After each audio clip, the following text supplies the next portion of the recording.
Tiga. Assalamualaikum warahmatullahi wabarakatuh. Waalaikumsalam warahmatullahi wabarakatuh. Kami dari kelompok 1 ingin mempresentasikan desain teknologi ramah lingkungan. Terus sebelumnya ingin memperkenalkan diri terlebih dahulu. Saya Sultan Faryam dari absen 36. Saya Bang Bakri dari Nanda. Saya Tiara, absen 4. Saya Natal 128. Dan di sini kita bakal membahas mengenai penyiraman tanaman otomatis yang kita beri nama hydropon.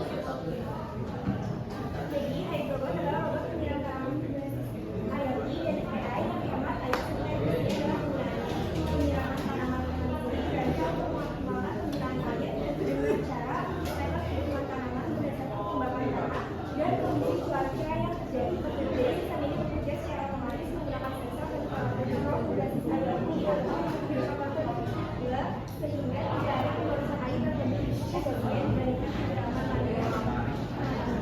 Hydropon ini terutama tiga hal, yaitu menghemat penggunaan air dengan menggunakan sensor dan secara penuh menggunakan serta menjadi lebih efisien dengan menggunakan air untuk menganalisis pola penyiraman. Dan selanjutnya itu hydropon itu memiliki beberapa manfaat dan juga kekurangan. Manfaat yang pertama itu dapat mengatur kelembapan tanah. Yang kedua itu dapat melakukan penyiraman sesuai dengan suhu dan kelembapan tanah. Yang ketiga itu dapat mempermudah perawatan tanaman dan tidak mengganggu waktu si para penggunanya. Ada juga kekurangannya. Jadi satu perangkat hydropon itu hanya bisa untuk beberapa tanaman aja karena keterbatasan daya.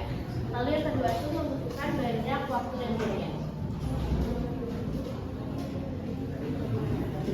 Selanjutnya ada cara kerja. Yang pertama, sensor kelembapan tanah akan mengukur kadar air di dalam tanah. Jika kadar air rendah, akan mengaktifkan penyiraman.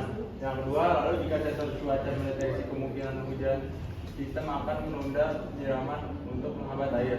Lalu cara kerja yang ketiga ini penyiramannya dilakukan menggunakan metode sprinkler bertekanan rendah agar air langsung diserap oleh akar. Lalu yang keempat itu sistem akan mematikan penyiraman secara otomatis ketika kelembapan tanah mencapai tingkat optimal. Lalu yang terakhir data penyiraman dapat dipantau melalui aplikasi ribuan. Jadi selanjutnya ini adalah komponen utama dari si hydropon ini. Jadi untuk yang kotak atas dan di bawah ini disebutnya sama Arduino, dan yang ini yang ada ininya tuh buat ditancapin ke dalam tanah untuk mengukur kelembaban tanahnya. Selanjutnya ada ilustrasi dari penggunaannya. Jadi untuk Arduino ini kan seperti manfaat yang dijelasinnya, kekurangan yang dijelaskan tadi itu hanya bisa untuk beberapa tanaman aja, karena memang menggunakan daya dan memori. Dan juga menggunakan kontak, jadi bisa untuk 2-4 pot aja. Sekian dari kami, apakah ada pertanyaan?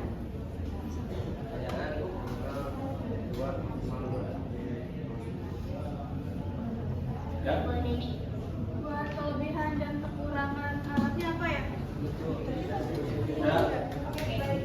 Tadi ada dijelaskan ini. Jadi tidak menjawab sebenarnya kelebihannya itu kan kita emang dikhususin buat penyiraman tanaman otomatis. Jadi kita bisa nyiram tanaman ini itu sesuai dengan lembab kondisi tanah dan juga cuaca. Jadi kalau yang hujan kan tanahnya pasti bakal lembab banget kan. Jadi kita nggak perlu penyiraman lagi. Sedangkan kekurangannya itu sebenarnya Arduino itu belum termasuk ke dalam alat yang lumayan mahal. Karena sekitar harganya itu 300-400 ribu. Itu belum termasuk ke dalam kabel-kabelnya sama hal lainnya. Dan bisa digunakan hanya pada 2-4 pot aja. Satu lagi. Apakah sudah terjawab ini? Terima kasih.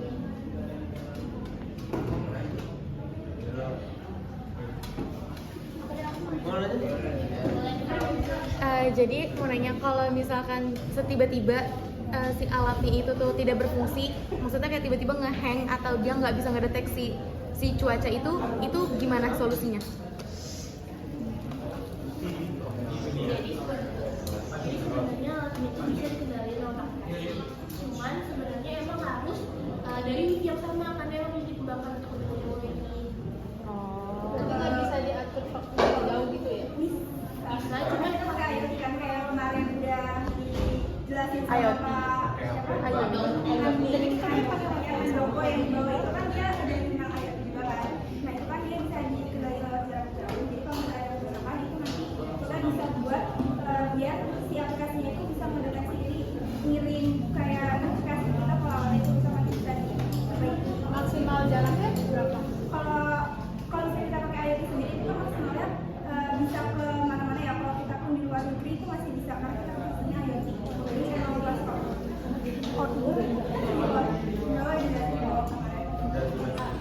Sudah dijawab ya?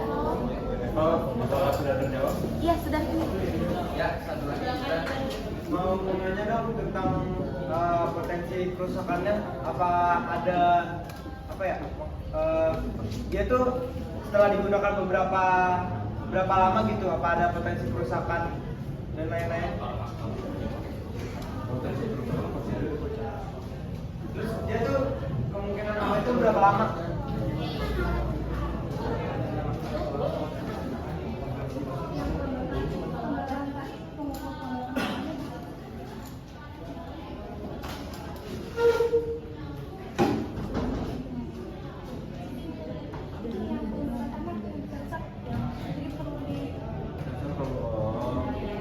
Penyebab kerusakan itu ada Gibran. Ya, kerusakannya ada. Itu salah satu penyebabnya itu dari sensor kelembaban tanah bisa mengalami akurasi yang menurun dan perlu dikalibrasi secara berkala.